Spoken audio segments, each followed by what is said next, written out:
Hi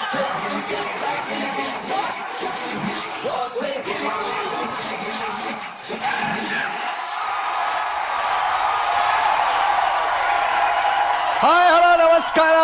ನೀವ್ ನೋಡ್ತಾ ಇದ್ದೀರಾ ಇದು ವೀಕೆಂಡ್ ಲಾಫಿಂಗ್ ಕಥಕಳಿ ಗಿಚ್ಚಿ ಗಿಲಿಗಿಲಿ ಸೀಸನ್ 2 ಸ್ಪೆಷಲ್ ಪಾರ್ಟ್ನರ್ಸ್ ಸ್ವಸ್ತಿಕ್ಸ್ ಮಸಾಲಾ ಕಾರ್ಯಕ್ರಮಕ್ಕೆ ನಾವೆಲ್ಲ ಪ್ರೀತಿಯ ವೀಕ್ಷಕರಿಗೆ ಸ್ವಾಗತ ಸುಸ್ವಾಗತ. ಇಡೀ ಜಗತ್ತಲ್ಲಿ ನಾವು ಪಡೆಯುವಂತ ಕಾಸ್ಟ್ಲಿಯೆಸ್ಟ್ ಗಿಫ್ಟ್ ಏನಪ್ಪಾ ಅಂತಂದ್ರೆ ಅದು ನಾವು ಮತ್ತೊಬ್ಬರಿಂದ ಪಡೆಯುವಂತ ನಗು ಮಾತ್ರ. ಅದೇ ರೀತಿ ಪ್ರತಿ ವೀಕೆಂಡ್ ಅಲ್ಲಿ ಈ ವೀಕೆಂಡ್ ಕೂಡ ನಮ್ಮೆಲ್ಲ ಎಂಟರ್ಟೈನರ್ಸ್ ಇವತ್ತು ಜೈಲಿಗೆ ಹೋಗಿ ಬರ್ತ್ಡೇ ಕೇಕ್ ಮಾಡ್ತಾರೆ. ಯಜಮಾನನ ನಾನು ಆ ದೇವಲತ್ಲ ನನಗೆ ಒಳ್ಳೆ ಗಂಡ ಕೊಡು ಅಂತ ಬೇಡ್ಕೊಂಡೆ. ಈ ಲೆವೆಲ್ ಅಲ್ಲಿ ಕೊಟ್ಟಿದ್ದಾನೆ ನೀನ. ಹೆಂಡತಿ ಹೆಸರನ್ನ ನಾಯಿಗೂ ಇಟ್ಟು ಎಡವಟ್ ಮೇಲೆ ಎಡವಟ್ ಮಾಡ್ಕೋತಾರೆ. ಏನಾಯ್ತು? ಕಷ್ಟ ಇದಲ್ಲ ಕನ್ನಡ ಕಲಿಯಕ್ ಹೋಗಿ ಕಿತಾಪತಿ ಮಾಡ್ಕೋತಾರೆ. ಅಲ್ಲಿಯೋ ಎಂದು ಗಾಗಾಯಿಸಿ ನಕ್ಕಳು. ಕಂಪನಿ ನಾಟಕ ಅನ್ನೋ ನೆಪದಲ್ಲಿ ಇಲ್ಲಿರುವಂತ ಎಲ್ರಿಗೂ ಹುಚ್ಚಿಡಿಸ್ತಾರೆ. ಮಾತೆಗೆ ಪ್ರಣಾಮಗಳು, ಜಾಂಬುವಂತನಿಗೆ ಪ್ರಣಾಮಗಳು. ಅವನ್ ಜಾಂಬುವಂತಲ್ಲ ಕಣ, ಭೀಮವನು. ಮರಿಯಕ್ ಕಾಯಿಲೆ ಇಟ್ಕೊಂಡು ಸುತ್ತ ಇರೋರ್ಗೆ ಕಟ ಕೊಡ್ತಾರೆ. ಮಗಳು ಅಳಿಯ ಇನ್ಶೂರೆನ್ಸ್ ಮಾಡೋಣ. ಮಗಳು ಅಳಿಯ ಅಳಿ ಅಂದ್ರೆ ಇದೆಲ್ಲದರ ಜೊತೆಗೆ ಎಲ್ಲರ ಕಣ್ಣಂಚಲ್ಲಿ ಕಮ್ಮನಿ ತುಂಬಿಸುವಂತ ಮನ ಮುಟ್ಟೋ ಪ್ರಯತ್ನಗಳು. ಇನ್ನು ಎಷ್ಟ್ ದಿನ ಅಂತ ನನಗೆ ಭಾರವಾಗಿರ್ತೀಯ?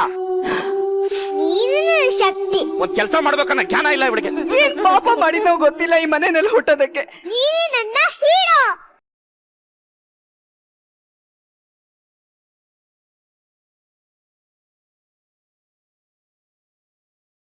ಈಗ ನಾನು ಶುರು ಮಾಡ್ತಾ ಇದೀನಿ.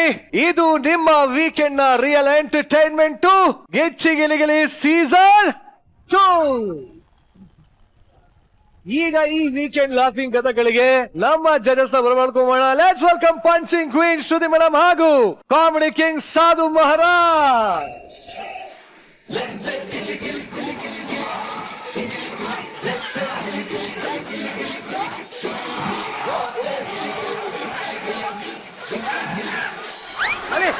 ಇದಕ್ಕೆ ವೆಯ್ಟ್ ಮಾಡೋದು. ವೀಕೆಂಡ್ ಆದ್ರೆ ಇದಕ್ಕೆ ವೆಯ್ಟ್ ಮಾಡೋದು. ಯಾವಾಗ ಸಾಧು ಸರ್ ಪ್ಯಾಮ್ ಅಂತಾರೆ ಅಂತಾನೆ ವೆಯ್ಟ್ ಮಾಡ್ತಾ ಇರ್ತೀನಿ. ನಾನು ಅದಕ್ಕೆ ವೇಟ್ ಮಾಡ್ತಾ ಇರ್ತೀನಿ ಎಸ್ಕೇಪ್ ಆಗಿ. ಬಟ್ ಇವತ್ತಂತೂ ನಮ್ಮ ಎಂಟರ್ಟೈನರ್ಸ್ ನಿಮ್ಮನ್ನ ತುಂಬಾ ಡಿಫ್ರೆಂಟ್ ಆಗಿ ನಗ್ಸಕ್ ರೆಡಿ ಇದಾರೆ ಇವತ್ತು. ಹೌದಾ? ಹೌದು. ಎಲ್ಲದನ್ನು ನೋಡಿ ಮಜಾ ತಗೊಳಕ್ ನೀವು ರೆಡಿ ಅಲ್ವಾ? ರೆಡಿ ಇದ್ದೀವಿ. ಸಾಧು ಸರ್ ರೆಡಿ? ಖಂಡಿತ ರೆಡಿ ಇದೀವಿ. ಹಾಗಿದ್ರೆ ಇನ್ಯಾಕೆ ತಡ? ನನ್ನ ಚರ್ಮದಲ್ಲಿ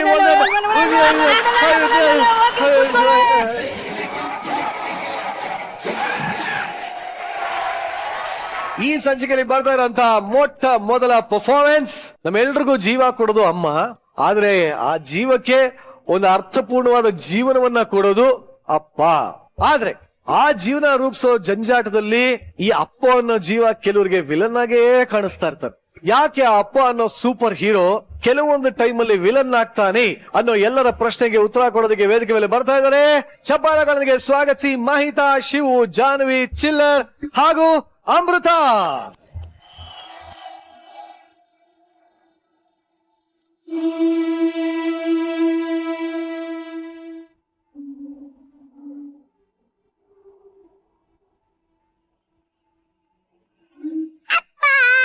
ಮಗಳೇ ಈಗ ಬಂದ್ಯಾ?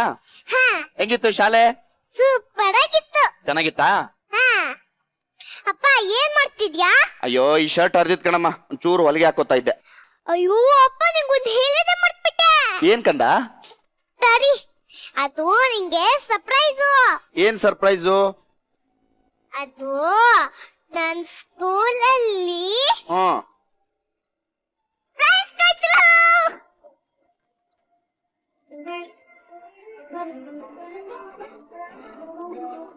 ಪ್ರೈಸು? ಏನ್ ಕೊಟ್ರಿ ಪ್ರೈಸು? ನಾನು ಭಾಷಣ ಮಾಡ್ದೆ. ಭಾಷಣ ಮಾಡ್ದ್ಯಾ? ಯಾರ ಬಗ್ಗೆ ಭಾಷಣ ಮಾಡ್ದಮ್ಮ? ಯಾರ ಬಗ್ಗೆ? ನಿನ್ ಬಗ್ಗೆ. ನನ್ ಬಗ್ಗೆ ಭಾಷಣ ಮಾಡ್ದ್ಯಾ? ಹೌದಾ? ಏನ್ ಮಾಡ್ದೆ ಹೇಳು ನೋಡೋಣ. ಓಕೆ, ಶುರು ಮಾಡು. ಅಪ್ಪ, ನನ್ನಪ್ಪ ತುಂಬಾ ಅಪರೂಪ. ಹೆಗ್ಲ ಮೇಲೆ ಕೂರ್ಸ್ಕೊಂಡು ಅಪ್ಪನ್ ಕಾಣ್ತಾ ಇರೋ ಪ್ರಪಂಚನ ಮಗ್ಲಿಗ್ ತೋರಿಸ್ತಾನೆ. ಏನ್ ಕೇಳಿದ್ರು ಕೊಡ್ಸೋ ದೇವ್ರು ನನ್ನಪ್ಪ. ತಪ್ಪು ಮಾಡ್ದಾಗ ನಗ್ತಾನೆ ತಿದ್ದಿ ಬುದ್ಧಿ ಹೇಳ್ತಾನೆ ನನ್ನಪ್ಪ. ನಮ್ಮಪ್ಪ ಒಂಥರ ಹಲಸಿನ ಹಣ್ಣಿನ ತರ, ಮೇಲೆ ಹೊರಟು ಅದ್ರೊಳಗೆ ತುಂಬಾ ಸಾಫ್ಟ್. ಅಪ್ಪ, ಆ? ನೀನು ನನ್ನ ಶಕ್ತಿ, ನೀನೇ ನನ್ನ ಧೈರ್ಯ, ನೀನೇ ನನ್ನ ಹೀರೋ. ಒಟ್ಟಾರೆ ನನ್ನ ಇಡೀ ಜಗತ್ತೇ ನನ್ನಪ್ಪ. ಅಪ್ಪ, ಐ ಲವ್ ಯು.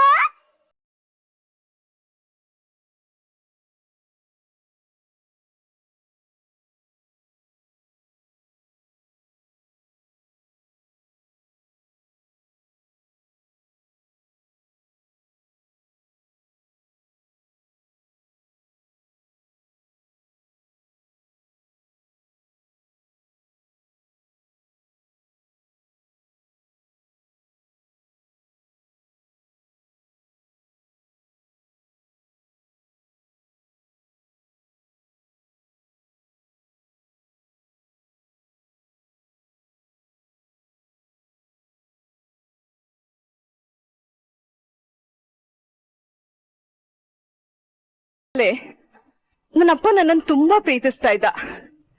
ಅಪ್ಪ ನನ್ ಜೊತೆಗಿದ್ರೆ ಆನೆ ಬಲದ ರೀತಿ. ಅಮ್ಮನ್ನ ನಾನ್ ಕಳ್ಕೊಂಡೆ ಅಂತ ಆ ಕುರುಗ್ ಒಂಚೂರು ಇಲ್ದಿರೋ ಹಾಗೆ ಅಪ್ಪ ನನ್ನನ್ನ ತುಂಬಾ ಖುಷಿಯಾಗಿ ನೋಡ್ಕೊಂಡ. ಆದ್ರೆ ಆ ಖುಷಿ ತುಂಬಾ ದಿವಸ ಉಳಿಲಿಲ್ಲ. ಇವ್ರೇನಾ ನಿಮ್ಮಪ್ಪ ಅನ್ನೋ ಅಷ್ಟ್ರ ಮಟ್ಟಿಗೆ ನಮ್ಮಪ್ಪ ಬದಲಾಗ್ಬಿಟ್ಟಿದ್ದಾರೆ. ನಾನ್ ದುಡಿಯಕ್ ಹೋಗಲ್ಲ ಅಂತನೋ ಅಥವಾ ನಾನು ಹೆಣ್ಣು ಅಂತನೋ ಕಾರಣ ಗೊತ್ತಿಲ್ಲ, ನಮ್ಮಪ್ಪ ಮಾತ್ರ ತುಂಬಾ ಬದಲಾಗ್ಬಿಟ್ಟಿದ್ದಾರೆ.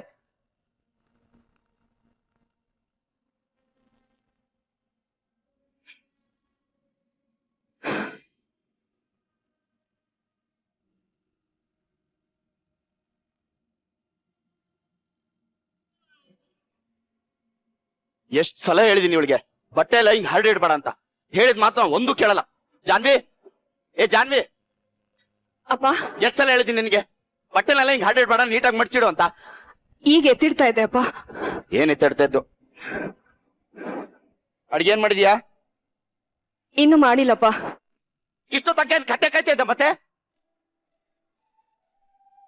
ಕೆಲ್ಸಕ್ಕೆ ಹೋಗಿ ಬರ್ತೀನಿ, ಏನಾದ್ರೂ ಮಾಡಿಡ್ಬೇಕನ್ನ ಜ್ಞಾನ ಬೇಡವಾ ನಿನ್ಗೆ? ಇನ್ನು ಎಷ್ಟ್ ದಿನ ಅಂತ ನನಗೆ ಭಾರವಾಗಿರ್ತೀಯ? ಕೆಲಸದಲ್ಲ ಅಷ್ಟಕ್ಕಷ್ಟೇ ಅದೇನೋ ಓದ್ ಹಾಕಿದ್ದಾಳೆ. ಸಾಕಾಗಿ ಹೋಗಿದೆ ನನ್ಗೆ. ಆ ಜೇಬಲ್ 100 ರೂಪಾಯಿ ಇಟ್ಟಿದ್ದೆ ನೋಡ್ದಾ? ಇಲ್ಲಪ್ಪ, ನಂಗ್ ಗೊತ್ತಿಲ್ಲ. ಅದಕ್ಕೇನ್ ಕೈಕಾಲ್ ಬಂದು ಓಡೋಯ್ತ ಮತ್ತೆ? ಇಲ್ಲಪ್ಪ, ನಿಜವಾಗ್ಲೂ ನಾನ್ ನೋಡಿಲ್ಲ. ಶಿವಪ್ಪ ಯಾರು? ಓ ಬಾರಪ್ಪ ಸೌಕರ. ಬಡವ್ರ ಮನೆಗ್ ಬಂದ್ಬಿಟ್ಟೆ. ಯಾರ್ ಬಡವ್ರ ಯಾರ್ ಶ್ರೀಮಂತರ? ತಗೊಳ ಸ್ವೀಟ್ ತಗೊಳ ಫಸ್ಟ್. ಸ್ವೀಟು ಏನಕ್ಕಪ್ಪ? ನನ್ ಮಗನಿಗೆ ಒಳ್ಳೆ ಕಂಪ್ನಿಲ್ ಕೆಲಸ ಸಿಕ್ಕಿದೆ. ತಿಂಗಳಿಗೆ 60,000 ರೂಪಾಯಿ ಸಂಬಳ.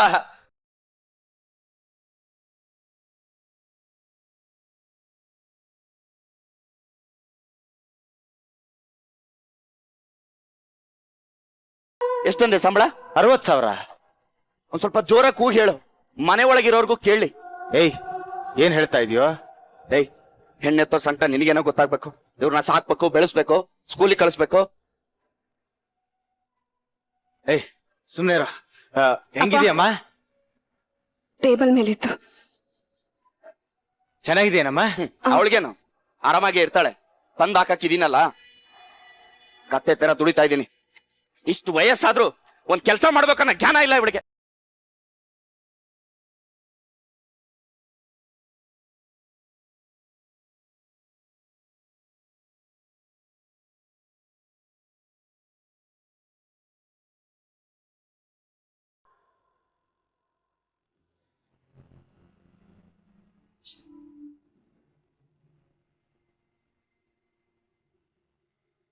ಜಾನ್ವಿ, ಜಾನ್ವಿ, ಏನ ಮಾಡ್ತಿದ್ಯಾ? ಜಾನ್ವಿ, ಏನಿಲ್ಲ ಬಾರೆ.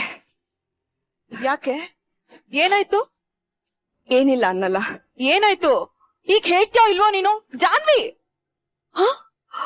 ಜಾನ್ವಿ, ಜಾನ್ವಿ,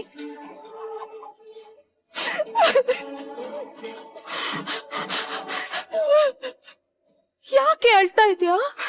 ಅಳ್ದೆ ಇನ್ನೇನೇ ಮಾಡ್ಲಿ? ಏನ್ ಪಾಪ ಮಾಡಿದ್ನೋ ಗೊತ್ತಿಲ್ಲ ಈ ಮನೆಯಲ್ಲಿ ಹುಟ್ಟೋದಕ್ಕೆ. ಮಾತಿಗೋ ಬೈತನ್ ಕಡೆ.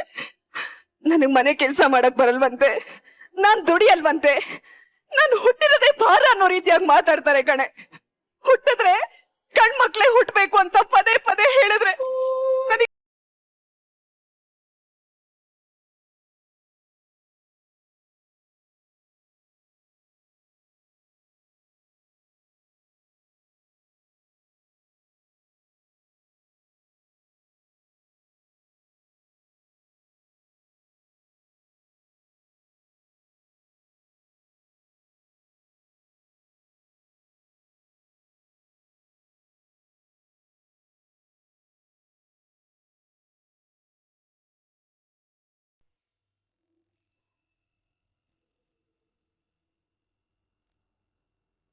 ಅಪ್ಪ, ಯಾವಾಗ್ಲೂ ದುಡಿ ದುಡಿ ಅಂತಿರ್ತೀಯಲ್ಲ, ಈ ಹಳ್ಳಿನಲ್ಲಿ ಏನಪ್ಪ ಕೆಲ್ಸ ಸಿಗತ್ತೆ ದುಡಿಯಕ್ಕೆ? ನಾನು ಅದಕ್ಕೆ ಸಿಟಿಗೆ ಹೋಗಿ ಕೆಲ್ಸ ಹುಡ್ಕೋತೀನಿ. ಖರ್ಚಿಗೆ 10,000 ರೂಪಾಯಿ ಬೇಕು. ಏಯ್, ಏನ್ ಅನ್ಕೊಂಡಿದ್ಯಾ ನನ್ನ? ತಿಂಗಳಾದ್ರೆ ಸಾಕು, ಅದಕ್ ದುಡ್ಡು ಬೇಕು ಇದಕ್ ದುಡ್ಡು ಬೇಕಂತ ಓಡ್ಕೊಂಡ್ ಬರ್ತೀಯಲ್ಲ. ಸ್ವಂತವಾಗಿ ದುಡಿಬೇಕನ್ನೋ ಜ್ಞಾನ ಬೇಡವಾ ನಿನ್ಗೆ? ನಾನೇನ್ ಶೋಕಿ ಕೇಳ್ತಾ ಇಲ್ಲ ಅಪ್ಪ, ಕೆಲ್ಸ ಹುಡುಕೋದಕ್ಕೆ ಕೇಳ್ತಾ ಇರೋದು. ಅಮ್ಮ ತಾಯಿ, ನಾನು ಶೋಕಿಗೆ ದುಡಿತಾ ಇಲ್ಲ, ದುಡ್ದ್ಬಿಟ್ಟು ತಂದು ನಿನಗೆ ಕೊಡ್ತಾ ಇರೋದು. ಅಷ್ಟಿದ್ದಳು ನೀನು ದುಡ್ಕೋ, ಸ್ವತಂತ್ರವಾಗಿ ಬದುಕು. ಆಗುತ್ತಾ ನಿನ್ ಕೈಲಿ?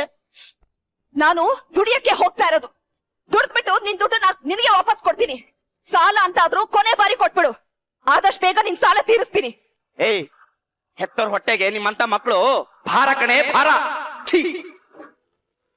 ಅಪ್ಪ,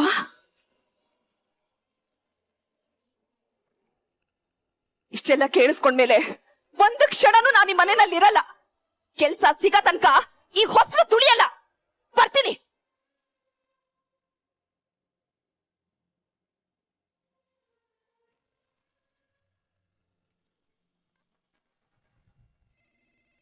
ಹಲೋ, ಕಂಗ್ರಾಚುಲೇಷನ್ಸ್ ಜಾನ್ವಿ, ನೀವು ಈ ಕೆಲಸಕ್ಕೆ ಸೆಲೆಕ್ಟ್ ಆಗಿದ್ದೀರಾ.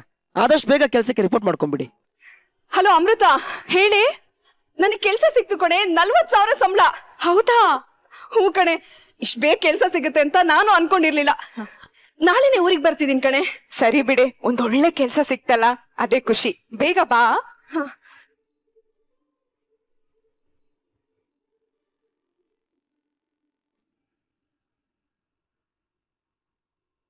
ಅಣ್ಣ, ಯಾಕಣ್ಣ ಇಷ್ಟೊಂದು ಜನ ಸೇರಿದ್ದಾರೆ? ಅಪ್ಪ ಎಲ್ಲಣ್ಣ? ಅಪ್ಪ ಎಲ್ಲಣ್ಣ? ನಿಮ್ಮ ಅಪ್ಪ ಅಲ್ಲಿ ಆರಾಮಾಗಿ ಮಲಗಿದಾರ ನೋಡಮ್ಮ.